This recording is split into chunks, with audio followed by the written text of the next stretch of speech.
Bueno, la idea entonces es hablar sobre este tema de hipertensión arterial en el adulto mayor. No hay grandes novedades sobre el tema, pero sí hay algunos temas de criterio, sobre todo en relación, como yo les decía, a fragilidad. Esta es una vieja diapositiva que ya tiene casi 20 años, pero que a mí me encanta porque significa pararse a los 70 años y decir qué importancia tienen los factores de riesgo tanto a los 70 años para pensar en sobrevida y funcionalidad que va a tener el individuo a los 90. Bueno, como promedio, si uno se mantiene normotenso y activo, el 54% va a estar perfecto a los 90 años. Si uno tiene hipertensión, aunque se mantenga activo, ya va a haber un 44% de probabilidad de vivir hasta los 90. Si es sedentario, un 36%. Si se agrega obesidad, un 22%. Lo mismo de diabetes, 19%. Si uno tiene hipertensión, obesidad, diabetes y sedentarismo, la probabilidad ya es del 11%. Y si además fuma, es del 9%. O sea que claramente los factores de riesgo aún en mayores de 70 años intervienen en los próximos 20 años para que el individuo tenga calidad de vida y llegue a los 90 años. Claramente la hipertensión arterial es una enfermedad que comienza en la niñez y en la adolescencia, pero lo que va aumentando claramente es la hipertensión sistólica. Y la hipertensión sistólica, que también existe en la juventud, estamos hablando de otro extremo de la vida, a partir de los 45-54 años empieza a predominar y es la forma clínica predominante en los individuos mayores de 75 años. Esto sucede también en Argentina, en los Renata 1 y en los Renata 2, que fueron los dos estudios para ver prevalencia de hipertensión arterial. Miren ustedes entre 55 y 64 años y en los mayores de 65 años, donde la probabilidad, la prevalencia de hipertensión arterial es casi del 70% en promedio entre varones y mujeres. Ahora, controlar la hipertensión arterial a esta edad es realmente complicado y difícil. No solamente nos cuesta en nuestros consultorios, sino que ya hace un tiempo en Hans mostró claramente, acá se ve en rojo, que esto es falla en el tratamiento, de acuerdo al subtipo de hipertensión arterial, y la hipertensión arterial más difícil de controlar y que se va poniendo cada vez más difícil es la hipertensión sistólica. La hipertensión sistólica aislada es la forma más frecuente en los individuos mayores de 50 años, como dijimos antes, y la forma mayor de fracaso terapéutico también en esta población. Esto también sucede en los Estados Unidos, donde se ve que llegaron a tasas de control del 50% en pacientes mayores de 75 años en la primera década de este siglo, pero fue bajando y últimamente ha ido en descenso. La tasa de control no pasa de 2/3 de los pacientes que no están controlados, solamente se controla a 1/3 de la población mayor de 75 años. En Argentina esto es mucho peor y no llegamos ni al 20% de tasa de control. Pero los individuos ancianos no solamente tienen hipertensión arterial, sino como vimos antes, los factores de riesgo influyen en cuanto a probabilidad. Ahora, en la vida real, este es un estudio hecho en 4 ciudades de América Latina que lo coordinó Dolphy Rubinstein, y esto se hizo en Temuco, Chile, en Argentina, en Bariloche y en Marcos Paz, y en Pando, Canelones, en Uruguay. Se ve que la prevalencia de hipertensión arterial en sujetos, no pacientes, sino sujetos en 1.600 sujetos, de estas 4 ciudades está en el orden del 72%, pero acompañando a la hipertensión arterial tienen sobrepeso y obesidad 40 y 30, 40%, 64% de obesidad central, aún el 28% de nuestra población a esta edad fuma, el doble de prevalencia de diabetes que la diabetes habitual, que en la encuesta del 2018 fue el 12%, la mitad de la población tiene síndrome metabólico y entre un 8 y un 10% ya tienen enfermedad renal crónica establecida. O sea que cuando pensemos en un hipertenso anciano, no estamos pensando solamente en un paciente que tiene hipertensión arterial, sino en general es un paciente con múltiples factores de riesgo.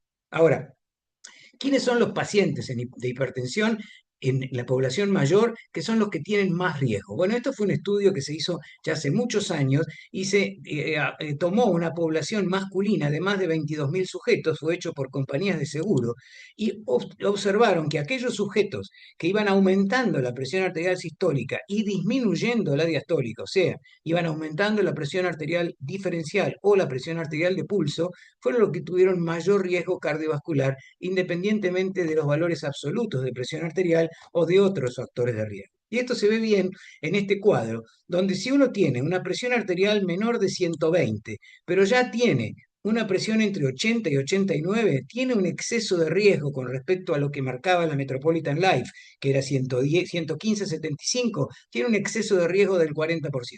Ahora, si uno tiene esa misma presión diastólica y tiene más de 160 de sistólica, la probabilidad de enfermedad y el riesgo cardiovascular es 4 veces. Si uno tiene entre 140 y 159 y 70 y 79 diastólica, o sea, le bajó la diastólica, fíjense que se acerca tanto como a tener más de 160 de sistólica. Y nuestros pacientes con hipertensión sistólica aislada, que tienen aumento de la sistólica y les cae la diastólica, estos son los pacientes más severos y son los pacientes que tienen más riesgo cardiovascular. 7 veces prácticamente la ecuación de riesgo del individuo sin hipertensión arterial. Ahora, esto que nosotros decimos en hipertensión sistólica, ¿es tratable? ¿Sirve tratar la hipertensión sistólica? ¿Ha demostrado beneficio? Hasta el año 1990 se creía que la presión arterial sistólica era la edad más, era la presión arterial diastólica más la edad. Y esto está hasta en el libro de Hussey de fisiología, donde se decía que un individuo de 60 años como presión arterial normal tenía 160 de sistólica, 100 más la edad. Esto quedó totalmente fuera de órbita cuando se comprobó en dos estudios, uno europeo y otro norteamericano, que fueron el estudio SHEP y el estudio CSEUR, que bajar la presión arterial aún sin llegar a las cifras de normalidad reducía fundamentalmente ACV, eventos coronarios, insuficiencia cardíaca y enfermedad cardiovascular. Y con el metaanálisis que se hizo en el año 2000, que lo hizo el grupo belga de Stassen, estudiando todos los estudios que había hasta ese momento, el SHEP, el CISEUR en Estados Unidos y en Europa, el CIS-China en China, bueno, el Working Party, el STOP, el Medical Research Council, todos estos estudios mostraron claramente reducción de eventos cardiovasculares con el tratamiento de la hipertensión sistólica aislada, y hasta ese momento los fármacos que habían demostrado esto eran los betabloqueantes y los diuréticos, que eran los fármacos que se estaban utilizando entre el año 1970 y el año 1990. Recién en el 85 y para adelante aparecen los inhibidores de enzima de conversión y posteriormente los sartanes y los bloqueantes cálcicos. Ahora, no solo es tratamiento de la hipertensión arterial. Acá ahí es importante además cómo uno lo va a tratar. Y fíjense ustedes que esto es el estudio SHEP. El estudio SHEP es un viejo estudio de hipertensión sistólica. En aquella época se podía hacer contra placebo. ¿Por qué? Porque lo que les dije antes no estaba demostrado que había que tratar la hipertensión sistólica. Y lo interesante del estudio, que el estudio duró prácticamente 5 años, los pacientes que fueron tratados con placebo a los 5 años, cuando se terminó el estudio, se cerró, los invitaron a tomar la medicación que se había dado en el estudio, que era metoprolol o clortalidona, las dos ramas. Bueno, este grupo de pacientes fue seguido durante 15 años. Y fíjense ustedes que a diferencia de los pacientes con control activo que alcanzaron valores de presión arterial más baja, aún sin haber alcanzado normotensión 5 años antes, este grupo de pacientes fue al paciente que mejor le fue, y a este grupo de pacientes, aunque se le dio más tarde la medicación y lograron también llegar a la meta, no tuvieron la misma sobrevida en la curva en el análisis de Kaplan-Meier, no tuvieron la misma sobrevida que haber empezado antes. Por eso ya a partir de este estudio y después con el estudio Value, se empezó a hablar de cuanto antes se trate la hipertensión arterial mejor. No cuanto más bajo en este caso, como el lípido, sino cuanto antes, porque claramente el grupo que recibió antes el tratamiento y no el placebo tuvo más beneficio 15 años después. Pero no todos son buenas noticias, y lo que pasó es que se utilizó clortalidona a dosis crecientes de 6,25 hasta 25 miligramos. Este es el promedio de potasio que tenía la población, 4,46 los placebo, 4,29, 4 con 1, 3,97, y hubo muchos pacientes que tuvieron menos de 3,5 de potasio con clortalidona. Cuando se analizó qué le pasó a los pacientes que tenían más de 3,5 versus a los pacientes que tenían menos de 3,5, resulta que el beneficio de haber bajado la presión arterial se canceló cuando los pacientes tuvieron hipocalemia. O sea que claramente no es solo cómo tratamos a los pacientes, sino qué pasa con el potasio en esta población, sabiendo ustedes que la hipocalemia no es más que un mecanismo de generación de insulinoresistencia. Para que penetre la glucosa dentro del músculo necesitamos insulina y potasio. Y en la medida que tenemos hipocalemia, lo que vamos a hacer es aumentar los niveles de insulina y esto va a ir generando insulinoresistencia. Los pacientes que tuvieron este patrón, aunque tenían la presión arterial tan bien controlada como los que tenían normocalemia, tuvieron peor pronóstico cardiovascular. Entonces, este estudio nos mostró que así como existe un efecto legado, un efecto memoria en los pacientes diabéticos, que esto lo mostró el UKPDS, tanto el estudio CISUR como el estudio SHEP mostró que en el seguimiento a largo plazo existía un beneficio residual en aquellos pacientes que los tratábamos mejor y antes. De vuelta, el criterio aquí, aún en ancianos, es cuanto antes logremos llegar a cifras adecuadas de presión arterial, mejor pronóstico tienen los pacientes. ¿Y cuáles son las características de hipertensión en el anciano? Por lo cual vamos a decir, bueno, vamos a utilizar este mecanismo, esta medicación sobre este mecanismo. ¿Por qué no los betabloqueantes y fundamentalmente por qué no el atenolol? Excepto, por supuesto, en pacientes con insuficiencia cardíaca o enfermedad coronaria, porque son pacientes que tienen menor respuesta al estímulo beta-adrenérgico. Por otra parte, tienen menos actividad de renina plasmática. Por eso en estos pacientes es de mayor utilidad el uso de los diuréticos y de los bloqueantes cálcicos, y no tanto de los betabloqueantes y de los inhibidores de enzima de conversión o agonistas de receptores de angiotensina. Tienen menor sensibilidad barrorrefleja, por eso es fundamental tomar la presión arterial de pie en estos pacientes, porque estos pacientes tienen un 30% de prevalencia, como vamos a ver después, hipotensión ortostática. Tienen síndrome metabólico, ya lo vimos, más del 50%.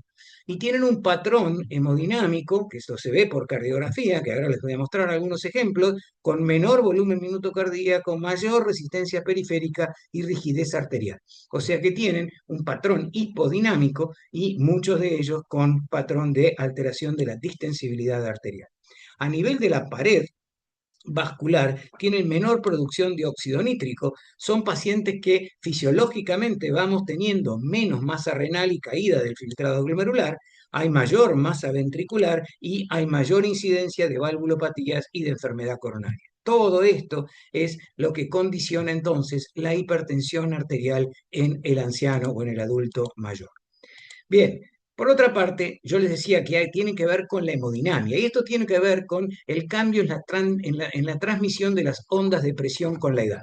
Para que nosotros tengamos una buena función diastólica y una buena sístole, tenemos que tener arterias elásticas con una velocidad de onda de pulso normal, que está aproximadamente entre 8 y 10 metros por segundo, y esto mantiene una presión arterial diastólica y mantiene el flujo coronario. Si nosotros tenemos rigidez arterial con arterias que tienen más de 10 metros por segundo, 12, 14 metros por segundo, hay una exagerada caída de la presión arterial diastólica y un exagerado incremento de la presión arterial sistólica aórtica central.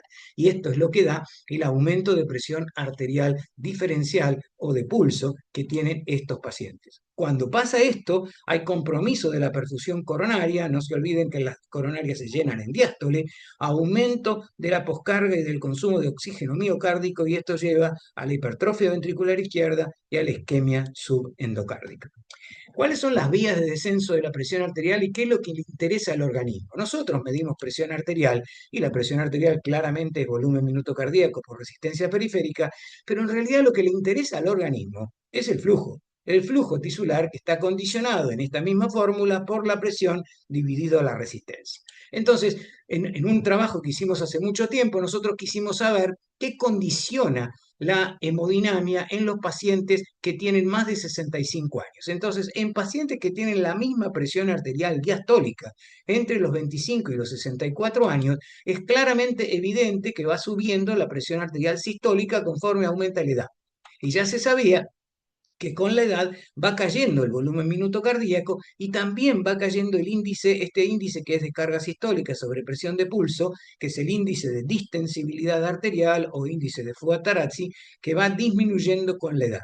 Lo que no se sabía y demostramos que hay aumento de la resistencia periférica sin 1 milímetro de mercurio de aumento de la presión arterial. Y esto quiere decir que no solamente esto es un fenómeno de las grandes arterias, sino que además es un fenómeno de la microcirculación, donde hay vasoconstricción periférica en esta población. Ahora, Esto que parece tan claro vino a confundirse en la década del 80, y en la década del 80 aparecieron estudios en ancianos mayores de 65 años. Fíjense ustedes, estos eran promedio 88 años, entre 84 y 102 años, de 561 pacientes de Finlandia, y mostraban que los pacientes que tenían más presión arterial sistólica y más presión arterial diastólica eran los pacientes que vivían más. Y aquí se empezó la confusión, porque entonces, ¿qué sentido tenía bajarle la presión arterial a estos pacientes si los que más vivían entre 84 y 102 años eran los pacientes que tenían más presión arterial?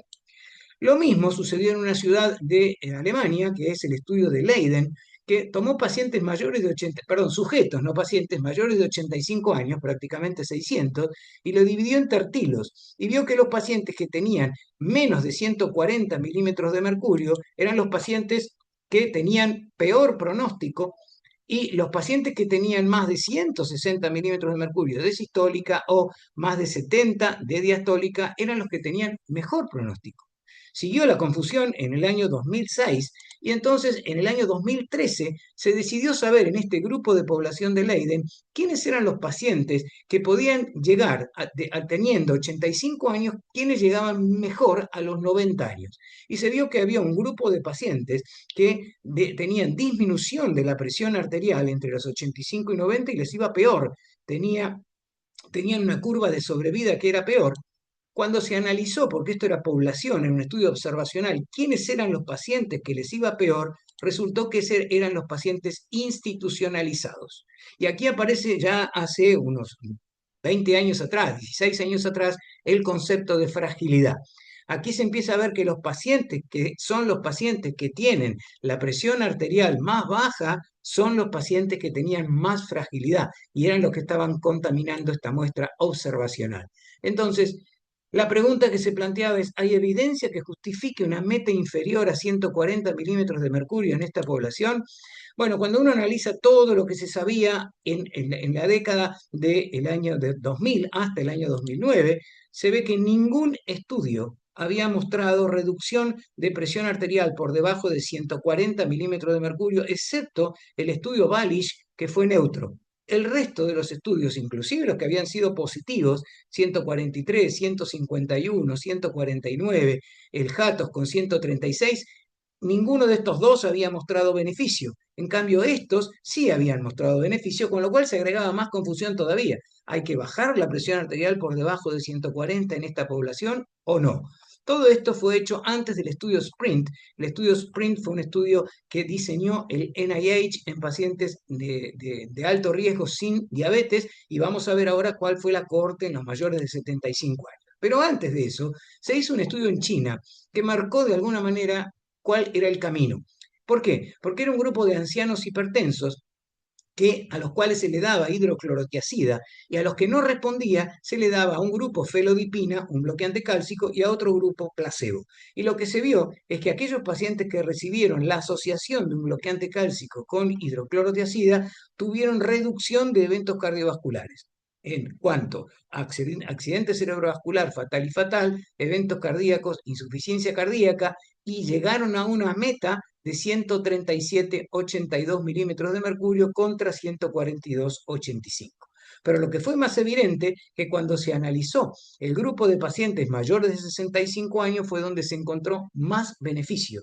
O sea que bajar la presión arterial por debajo de 140 milímetros de mercurio en esta población sí fue beneficioso. ¿Dónde está la trampa de esto? Que estos eran pacientes, como vamos a ver después, igual que en el Hayek, que eran mayores de 85 años, que eran pacientes, todos pacientes bastante sanos, porque eran pacientes que no tenían enfermedad cardiovascular previa y eran pacientes que no tenían ningún tipo de déficit cognitivo. A los pacientes con eventos cardiovasculares previos se los excluía de la tabla 1, y a todos los pacientes que tuvieran alguna alteración en la función cognitiva no se los incluía en el estudio, cosa que sí había pasado en los estudios observacionales. El tratamiento en mayores de 80 años no se supo nada hasta el año 2008, donde se hace el estudio Haibet, que comparó el uso de un diurético como la indapamida asociado en 2/3 de los pacientes a perindopril versus placebo. Y aquí se demuestra una reducción del orden del 30% del stroke, pero de vuelta, estos eran pacientes muy sanos, eran pacientes que tenían muy pocos factores de riesgo asociados a la hipertensión arterial y ninguno de ellos tenía ni hipotensión ortostática ni daño cognitivo porque fueron excluidos de los estudios. Y la mortalidad total en esta población se redujo también en el orden de un 21%. ¿Qué fue lo más importante de estos estudios? La reducción de mortalidad por stroke, por enfermedad cardiovascular y por insuficiencia cardíaca en mayores de 80 años. Pero bueno, hasta el momento entonces lo que teníamos era el HIVET, teníamos el CISEUR que yo les mostré antes, teníamos el SHEP y teníamos dos estudios negativos, como el estudio IATOS y el estudio VALISH, uno hecho con un bloqueante cálcico que no llegó nunca a la Argentina, que se llamó ifosfamidipina, y otro hecho con valsartán. Para eso se diseña el estudio SPRINT. Y el estudio SPRINT tuvo una rama en pacientes mayores de 60 años, que fue esta rama que fue hecha con un objetivo de tratamiento intensivo y otro objetivo de tratamiento estándar, a menos de 140 o a menos de 120 en la otra rama, y como ven ustedes, se llegó a cifras bajas de presión arterial, 121 de presión arterial sistólica, y mostró claramente un endpoint primario con reducción de riesgo del orden del 25% en la población que llegó más abajo. Este estudio tiene otro sesgo y es que no incluyó pacientes con diabetes mellitus. Y lo que se vio en este estudio es que en pacientes aún con enfermedad renal crónica previa hubo buena disminución de la presión arterial en el grupo de tratamiento intensivo y reducción de la mortalidad y de la enfermedad renal crónica. Y cuando se analizó el índice de fragilidad, se toma como índice de fragilidad para decir que un paciente tiene daño cognitivo, un índice de fragilidad mayor de 0,21, después se los voy a explicar. El grupo de pacientes que tuvo inclusive índice de fragilidad mayor de 0,21 en este estudio también se benefició, lo cual empezó a marcar una controversia de qué había que hacer, aún en los pacientes hipertensos adultos mayores y muy mayores que tuvieran fragilidad. Esto se trató de contestar en otros estudios. En el estudio SPRINT fue positivo y mostró entonces que tanto el endpoint primario como la mortalidad en pacientes con tratamiento intensivo versus tratamiento estándar fue favorable al tratamiento intensivo. Para contestar la pregunta, se diseñó otro estudio publicado en el 2021 en China, que fue el estudio STEP. El estudio STEP fue entre pacientes entre 60 y 80 años, pero fracasaron porque la edad no era mayor de 80 años en promedio, sino que tenían 66 años. El seguimiento fue a 4 años, tuvieron una presión objetivo entre 110 y 130 en un grupo de tratamiento y en el otro entre 130 y 150. Llegaron a usar un triple esquema terapéutico con olmesartán, amlodipina e hidroclorotiazida, y lo que se vio es que llegaron a una presión arterial de 126 en el tratamiento intensivo de la presión arterial sistólica, y hubo claramente en este grupo de pacientes con este triple esquema, en la mayoría de ellos, una reducción en los puntos finales, pero no fue significativo, o sea que aún habiendo descendido esos niveles, hubo más hipotensión en el grupo de tratamiento intensivo y no pudieron sacar las conclusiones que habían sacado en el estudio SPRINT. Entonces uno se tiene que preguntar, ¿hasta dónde tengo que bajar la presión arterial y en quiénes? Bueno, este es un estudio hecho en pacientes con enfermedad coronaria. Y este estudio hizo un seguimiento a más de 10 años de estos grupos de pacientes, donde se demostró inicialmente, el grupo de Cruikshank demostró que en este grupo de pacientes que recibían un bloqueante cálcico como verapamilo y un beta bloqueante, eso era el tratamiento en el estudio INVES, mostró una curva en J en los pacientes jóvenes. En los pacientes menores de 60 años, para la presión arterial diastólica, había curva en J con un ACME de 70 milímetros de mercurio, y por debajo de 70 milímetros de mercurio en pacientes coronarios no era conveniente bajar la presión arterial. Ahora, lo que sucedió cuando los pacientes fueron envejeciendo es que apareció una curva en J, pero también una curva en J para la presión arterial sistólica, sobre todo en los pacientes mayores de 80 años, y el valor de corte está entre 140 y 130 milímetros de mercurio en esta población. Por eso se empezaron a analizar todas las curvas en J de otros estudios, como el estudio OnTarget y el estudio Trascend, que fue hecho con ARA2 como telmisartán y versus ramipril, y aquí se demostró que en pacientes con alto riesgo cardiovascular que toman este tipo de medicamentos, reducir a menos de 130-75 milímetros de mercurio la presión arterial se asocia con más muerte cardiovascular, infarto e insuficiencia cardíaca, y no así con ACV. No los voy a mostrar ahora, pero lo mismo sucedió en el estudio de diabetes, que es el estudio ACCORD, en los pacientes mayores de 60 años, aquellos que tenían eventos cardiovasculares previos, también reducir la presión arterial en forma intensiva tampoco redujo la enfermedad coronaria ni el infarto, y sí habían reducido el ACV. Es como si existiera una curva en J diferente para lo que tenga que ver con circulación cerebral o con circulación coronaria. Ahora, claramente los desafíos que tenemos en esta población tienen que ver con la variabilidad que tienen nuestros pacientes, que eso lo vemos cuando tomamos claramente la presión arterial en esta población. Y esto se ve entonces en la curva en J que recién comentábamos, en la hipotensión y en los efectos adversos. En hipotensión arterial hay que tener presente que si uno toma la presión arterial de pie en estos pacientes, sobre todo en los pacientes mayores de 80 años, tiene una probabilidad muy alta de encontrar hipotensión arterial tomando como descenso más de 20 milímetros de mercurio de sistólica y o 10 de diastólica dentro de los 3 minutos de pasar a la posición de pie desde la posición acostado. ¿Y por qué es importante esto? Porque los grupos japoneses han demostrado que el hecho de tener hipotensión ortostática conlleva a tener más enfermedad cerebral. Lo correlacionaron con resonancias magnéticas y cerebrales y encontraron que los infartos cerebrales silentes fueron mucho más frecuentes en esta población con cambios ortostáticos. Pero también esto se ve cuando hay hipotensión en el monitoreo ambulatorio de presión arterial o en el monitoreo domiciliario.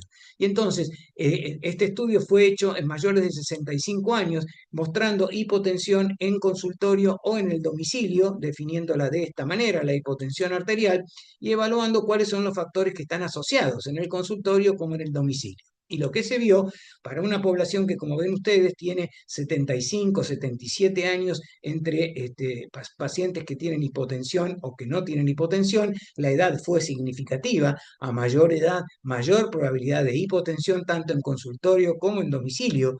Los diabéticos son los pacientes que tienen mayor probabilidad de tener hipotensión ortostática. Los pacientes con cardiopatía isquémica son los que tienen mayor probabilidad.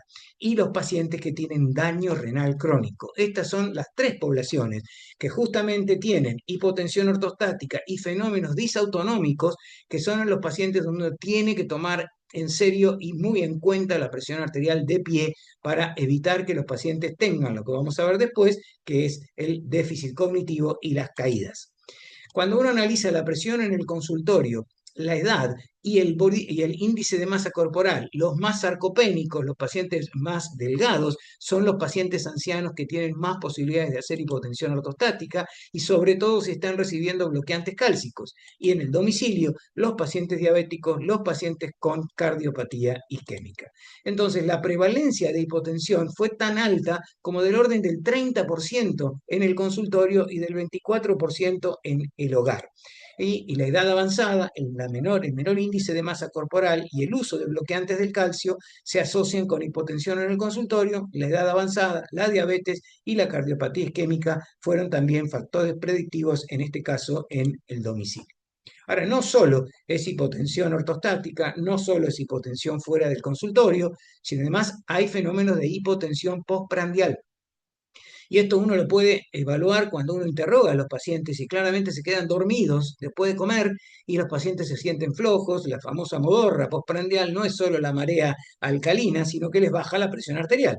Esto ya se me demostró en el año 1998, lo volvimos a probar hace poco tiempo atrás, que en los pacientes tratados, y estos son pacientes de promedio 78 años, 64 años de edad en las mujeres, que eran mayores de 80 años, prácticamente la mitad de la población, la gran mayoría de ellos medicados, el porcentaje de pacientes que hacían hipotensión postprandial iba del 1,5% en un episodio hasta 25% de la población, con una población global que tenía prácticamente 30-32% de fenómenos de hipotensión después de comer. ¿Es importante esto? Sí, es importante porque de vuelta el grupo japonés, correlacionando con resonancia magnética, mostró hace ya 10 años atrás o 12 años atrás, que hay mayor número de infartos lacunares en esta población que hace hipotensión postprandial.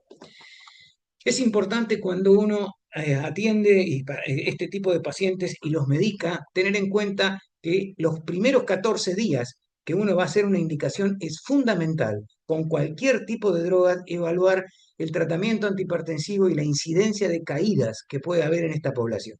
Fíjense ustedes que esto está hecho con diuréticos, con inhibidores de enzima de conversión, con ARA2, con bloqueantes cálcicos, con betabloqueantes. Y todos están fuera de la línea de identidad, así que claramente hay que tener cuidado con cualquiera de estos fármacos cuando uno inicia tratamiento en esta población. ¿Por qué?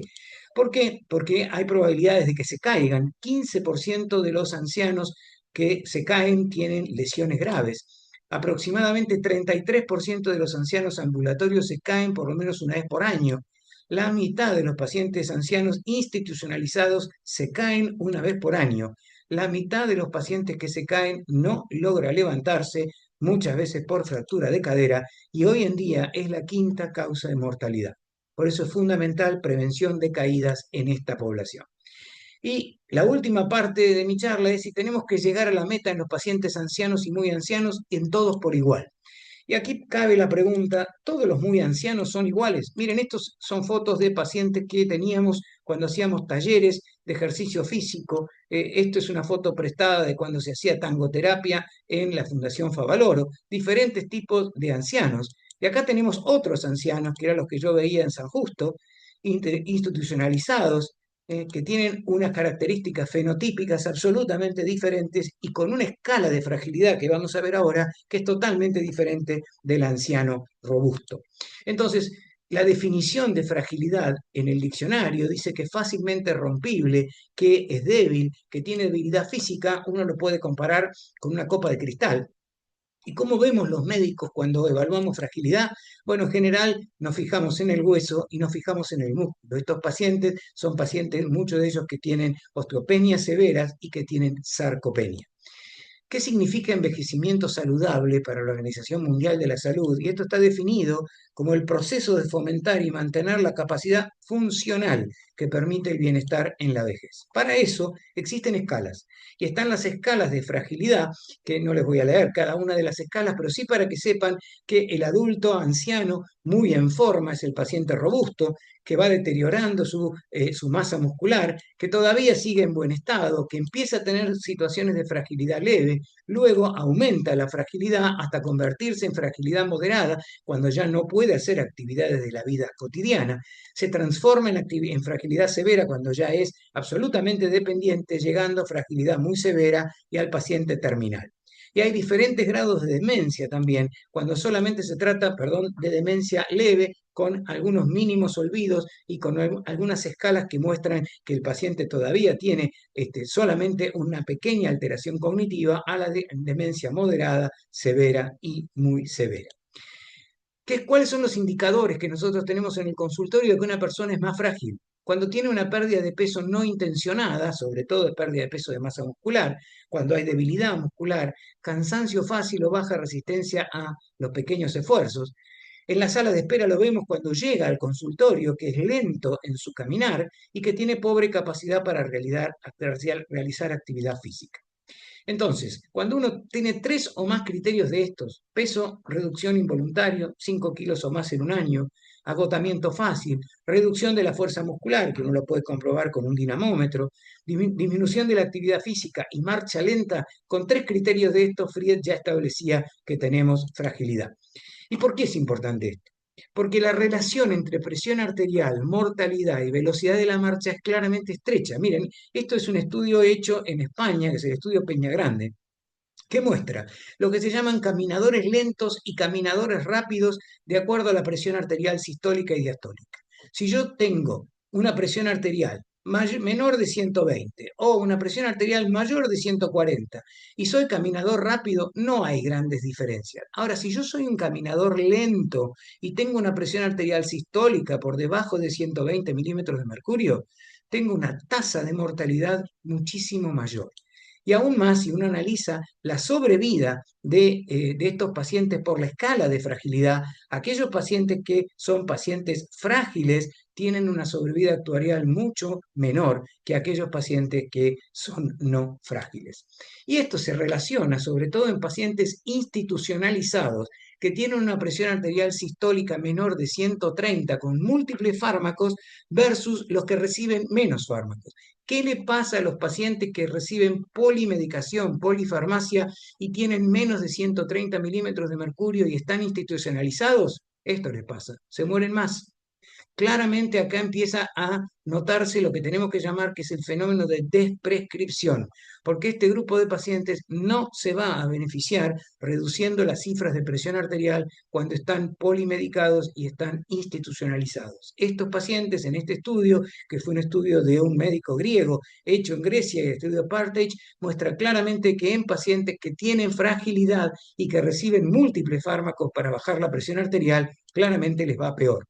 Y lo mismo le pasa a los pacientes que tienen demencia o a los pacientes que tienen deterioro cognitivo. Fíjense ustedes que aquí hay una curva claramente en descenso, una curva en J, y el límite está en alrededor de los 130 milímetros de mercurio. No es casual, esto lo hizo un becario nuestro que estaba en el italiano y fue becado para ir a la Universidad de Leuven en Bélgica, y mostró que con monitoreo domiciliario de presión arterial, los pacientes que tienen mayores de 80 años y que tienen más de 100, perdón, una presión diastólica menor de 127 milímetros de mercurio en presión domiciliaria, tienen un riesgo de eventos cardiovasculares mayor a 5 años y el límite está en 149, o sea que el rango de seguridad en esta población está entre 149 y 130, para redondear, milímetros de mercurio para tener la presión arterial sistólica controlada en domicilio.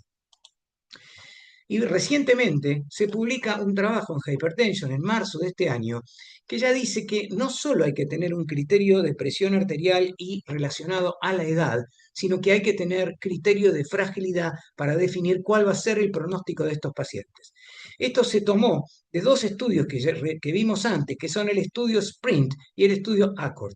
Y de estos grupos de pacientes, promedio de 65 años de edad, donde el 68% fue clasificado como frágil, evaluaron la edad cronológica y evaluaron el índice de fragilidad. Y vieron en esta población del estudio SPRINT y del estudio ACCORD que cuando hay un índice de fragilidad, que como yo les decía, el índice de Rockwood lleva a más de 0,21, ¿qué pasaba con este índice en relación a la edad? Y se calculó en tiempo en rango, que es lo que se está evaluando más que el grado de descenso, es cuánto tiempo está en rango la presión arterial, o lo que se llama el área bajo la curva, en intervalos de a 10 milímetros de mercurio. Y acá se ve bien que en relación a la edad no hubo muchos cambios en mayores o en menores de 65 años, pero en cambio cuando se aplicó el índice de fragilidad, aquellos pacientes más frágiles eran los pacientes que a la misma edad le iba peor. Y claramente entonces el índice de fragilidad versus la edad cronológica discrimina con más precisión los objetivos de presión arterial sistólica hoy en día en los pacientes hipertensos. En cambio, la edad cronológica puede ser una herramienta práctica en entornos que son con recursos más limitados.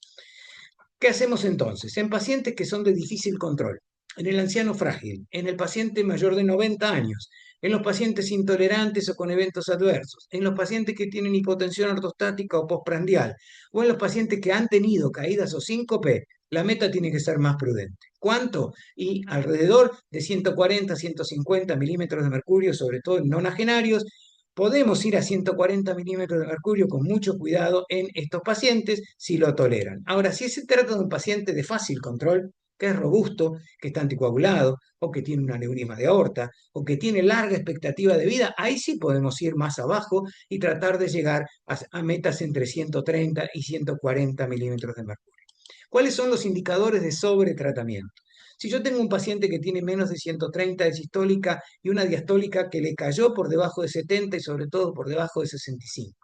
Si el paciente está bradicárdico, tiene deterioro cognitivo, ha tenido caídas, tiene incremento de la creatinina o tiene hiponatremia, estos son todos indicadores de sobretratamiento. ¿Y qué conducta tenemos que tener? Reevaluar cuál es la meta, reevaluar la dosis y el número de fármacos si hay interacciones, evaluar la ingesta de sal con algo que pedimos muy pocos, que es el ionograma en orina de 24 horas, pesquisar si el paciente está perdiendo peso, pesquisar si el paciente tiene efecto de guardapolvo blanco por mapa, si tiene hipotensión ortostática midiendo la presión de pie y pesquisar hipotensión postprandial que también se puede hacer con monitoreo ambulatorio o domiciliario de la presión arterial.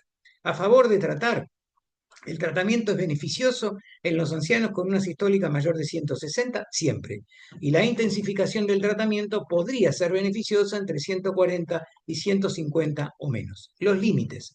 En ancianos que están institucionalizados, tratar de no bajar la presión por debajo de 130 milímetros de mercurio si está recibiendo más de 2 fármacos, y en hipertensos con deterioro cognitivo no bajar de 130 milímetros de mercurio, ya que el deterioro es aún mayor. ¿Qué dicen las guías?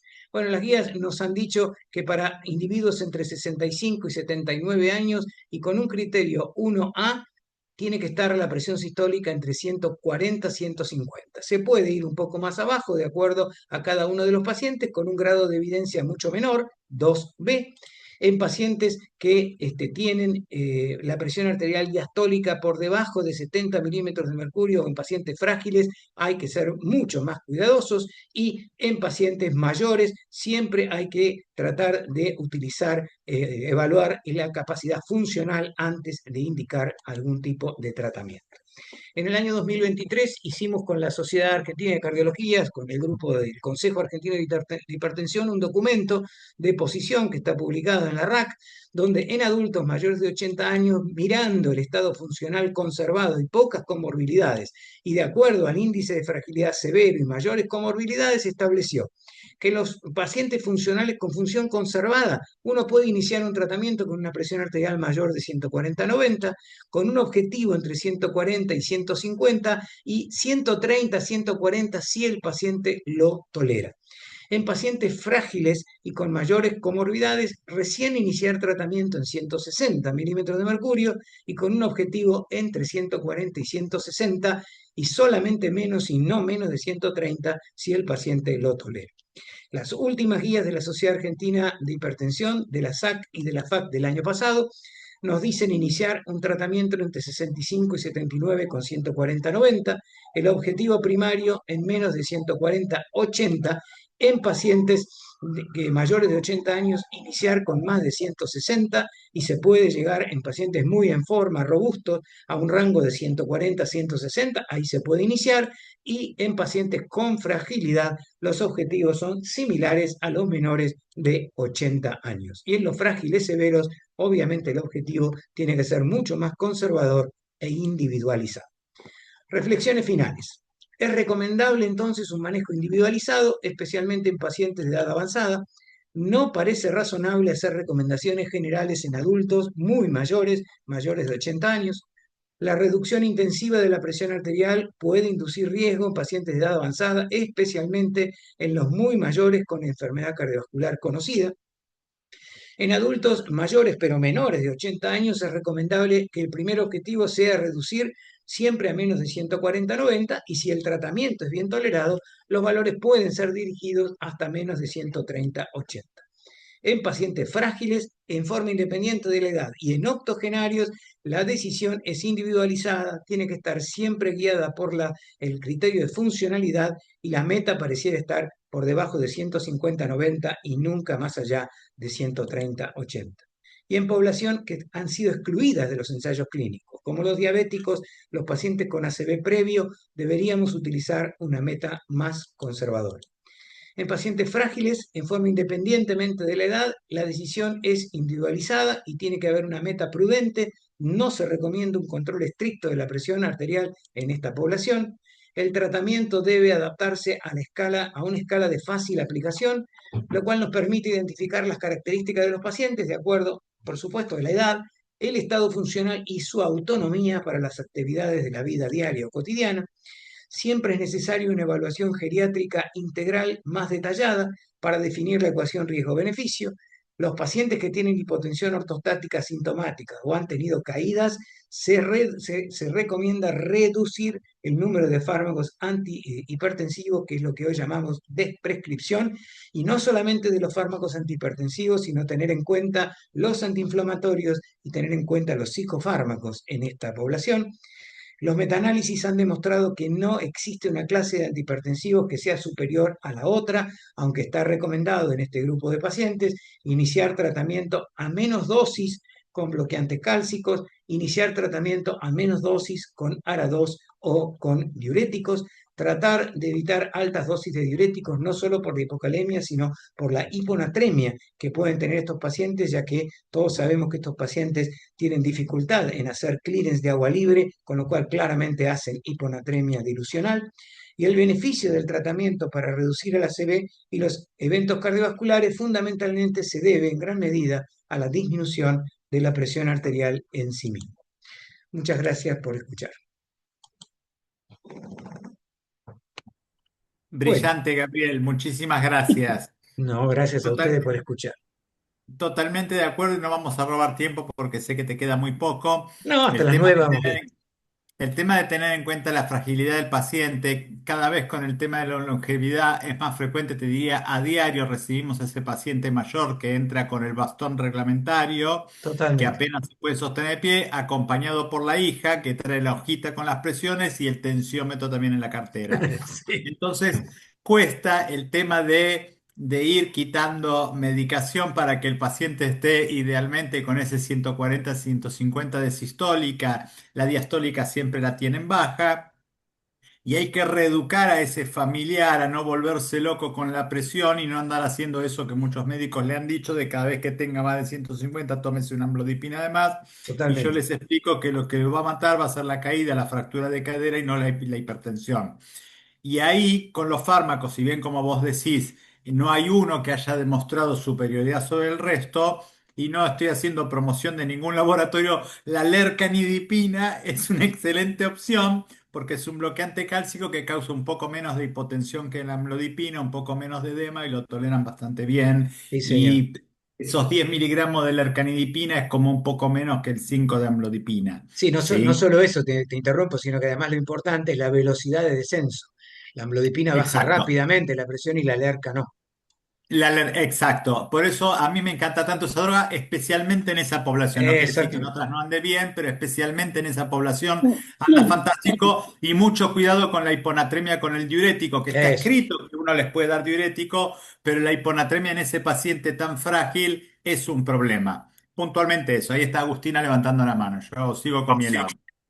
Hola, hola a todos. Gaby, muy buena la presentación. Sabes que me quedó una duda, por ahí es un poco pava, pero no, me quedó la dale. duda de por qué en los pacientes que están pasados, o sea, sobretratados para hipertensión, o sea, que tenderían a estar hipotensos, ¿por qué Sí, se ponen bradicárdicos como, como forma compensatoria? O sea, yo hubiera pensado toda la vida que se hubieran puesto taquicárdicos porque en tienen vez de alteración, bradicárdicos. claro, pero estos pacientes tienen alteración del reflejo y entonces no responden con taquicardia frente a la hipotensión. Justamente eso es uno de los fenómenos que tienen de disautonomía. Muchos de estos pacientes hacen caída de la presión arterial, se caen y no hacen taquicardia, tienen un volumen minuto cardíaco fijo, lo que llamamos piñón fijo, no hacen mucha taquicardia eso. Y Y por es un supuesto, criterio de fragilidad. exactamente, y sobre todo si están metabloqueados, ¿no? Ahí ni hablemos. No, claro, ahí sí ni hablar, pero me llamaba la atención eso, pero bueno, Sí, buenísimo, sí, muchas pero sí, gracias. tienen que ver fundamentalmente con la alteración que tienen en el barorreflejo y alteración disautonómica central. Perfecto, muchas gracias. Sí, Melina. Melina, tenés la mano levantada. Sí, Gaby, buenísimo. La mitad de mis pacientes grandes son frágiles Mm, y casi todos tienen presión diastólica baja. todos, Cuando claro. me preguntan de la presión diastólica, porque además la sistólica la tienen alta, y Ujú. entonces le sube la máxima, le baja la mínima y hacen esto que vos decís, la presión diferencial, y yo ya cuando me canso de cambiar y cambiar y cambiar, además de que se los mando a ustedes, le digo, bueno, no se preocupe por la presión diastólica, porque la verdad es que no sé cómo hacer. ¿Cuál es la receta con esto? Bueno, por eso, uno trata de que la presión diastólica, como yo dije antes, no esté por debajo de 65. Pero a veces no lo lográs. y a veces está por debajo de 65. Lo que hay que hacer en esos 50, pacientes, 40. por eso, una de las cosas que hay que hacer siempre ahí es una prueba evocadora de isquemia, para saber si ese paciente, frente al esfuerzo o frente al lipiridamol o lo que sea, ese paciente está teniendo reserva coronaria o no. La otra es en un eco descartar, por supuesto, insuficiencia aórtica, que puede estar asociado. La Sí, otra es descartar siempre hipertiroidismo en esa población, y muy raro en Argentina el beriberi, y más raro todavía la fístula. Pero son todos criterios de aumento de presión diferencial que uno los tiene que tener en la cabeza sí. cuando tiene ese paciente. Si uno descartó todo eso, bueno, lo que tenés que tener en cuenta es la presión arterial sistólica, tratar de tomar la presión arterial al paciente de pie y tomar como endpoint la presión de pie, no la presión acostado, y muchos de estos pacientes tienen fenómeno de guardapolvo blanco. Entonces, es más importante que Gaby informe el mapa en estos pacientes y saber qué presión arterial tienen en el mapa y no guiarse solo con la presión arterial de consultorio, porque nos vamos a encontrar con la sorpresa que por ahí en el consultorio tienen 155-60 y en el mapa tienen 125-60. Y ese paciente está recontra normotenso y lo que tenía es una reacción de alarma en el consultorio. Entonces, los tips son no guiarse solo por la presión de consultorio, no tenerle tanto miedo a la diastólica, excepto en un paciente que tenga enfermedad coronaria, y ahí sí, y siempre hacer mapa en esta población para ver qué presión arterial tienen en su casa. Sí, tranquilizarlos y Claro. decirle que nos guiamos por el mapa y no por el control en casa o en el consultorio, porque ahí la familia sobreactúa y a veces llama a la ambulancia y le enchufan el diurético y el paciente se hipotensa, se cae y se muere. Claro, Así arranca la historia y así arrancó mi libro de cardiología para pacientes, de cortarla con la obsesión con el tensiómetro en casa. Gaby, sí, una curiosidad y una pregunta. La, claro. la curiosidad es que, bueno, parece ser que el mito de que se te junten las presiones es mejor que se te separen demasiado, ¿no? Ahí Este, te lo voy a contestar. ahora, estuve hoy en una charla que no tiene nada que ver con esto, pero sí tiene que ver en algo con esto, que tiene que ver con riego. Bueno, Sí, las bombas en riego no son alternas, como digamos, no tienen sístole y diástole, sino que son continuas, ¿no? Una vez que claro. arrancan, generan una presión y un flujo continuo. Bueno, el golpe de ariete es lo que Ah, se le sí, llama al golpe de la onda de agua cuando arranca la bomba, Claro, y ese golpe de ariete también se produce cuando se apaga la bomba. Bueno, claro. esos golpes de ariete son los que rompen las tuberías. Mira, claro. Y, bueno, y eso, y, eh, y eso, hoy justamente estuve en una charla en que se hablaba de que hay que reducir la presión de esos golpes de ariete porque son los que rompen los caños. Bueno, lo que vos estás diciendo es lo que se traduce en el shear stress, y eso es la presión de cizallamiento, justamente cuando el paciente hace un pico de presión arterial sistólica, lo que está haciendo es actuar sobre el endotelio, reduciendo más aún el óxido nítrico, y es lo que sucede Sí, cuando hay mayor shear stress. Y te y, contesto y- y- la primera sí, pregunta. la primera iba acompañada de una pregunta A ver, dale.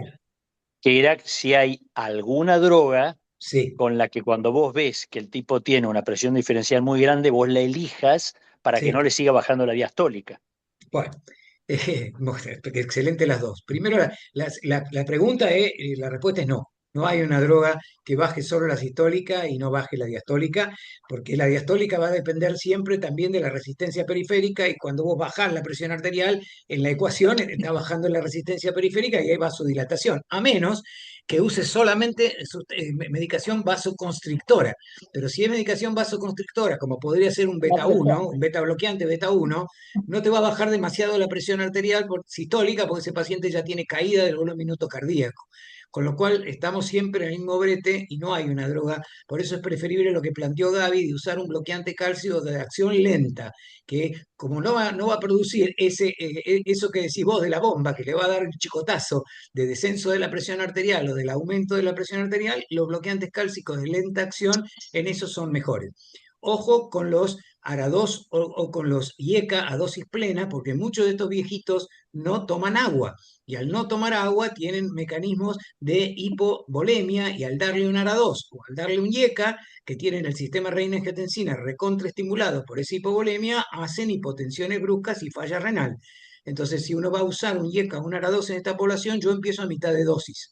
no le doy dosis completas del fármaco. Dosis de 25 de losartán o de 5 de Es perindopril. 25 de los sartán para que no se hipotensen. Exactamente. Entonces hay que tener cuidado y no hay apuro. Digamos, lo citas a los 15 días y lo ves. No hay que decirle venga dentro de 3 meses. No, venga dentro de 15 días y si se controla la presión en la casa y se tiene hipotensión, venga antes. Y la primera pregunta, ¿es cierto Las esto de, presiones que se de las juntan. presiones que se separan, que son las más graves en los ancianos? Esto fue un estudio que nosotros hicimos en el italiano y está publicado en la revista Hypertension. En los menores de 40 años, que son la gente joven, lamento por los que tengamos mayores de 40, lo importante es la presión arterial media. Y cuando sube la diastólica y la sistólica no sube, sino que se mantiene igual o baja, y las presiones se juntan, sube la presión arterial media. Y eso es lo que determina la severidad de la hipertensión arterial. En cambio, en los ancianos, la media no sube y lo que sube es la diferencial. Entonces, en mayores de 40 años, el pronóstico lo marca la presión de pulso y en los menores de 40 años, el pronóstico lo marca la presión arterial media. Por eso todos los estudios se habían hecho con la presión arterial diastólica, porque la gente no vivía más de 60 años. Entonces, como no había mucha gente mayor de 60 años, se tomó la presión arterial diastólica como que era la presión arterial que marcaba pronóstico, pero en realidad es la que marca pronóstico en los jóvenes, en los ancianos no. Brillante, clarísimo. Bueno, bueno, muy bien. Ahí. Excelente. Bueno, ¿Algún bárbaro. Bárbaro. otro comentario? Chicos, muchas gracias. Bueno, Continuamos en la próxima. seguimos, Próximo jueves nos seguimos. vemos. Dale. Chao, hasta Gracias, luego. Gabriel. Gracias a Chao. todos. Buenas noches. Chau, chau. Chao.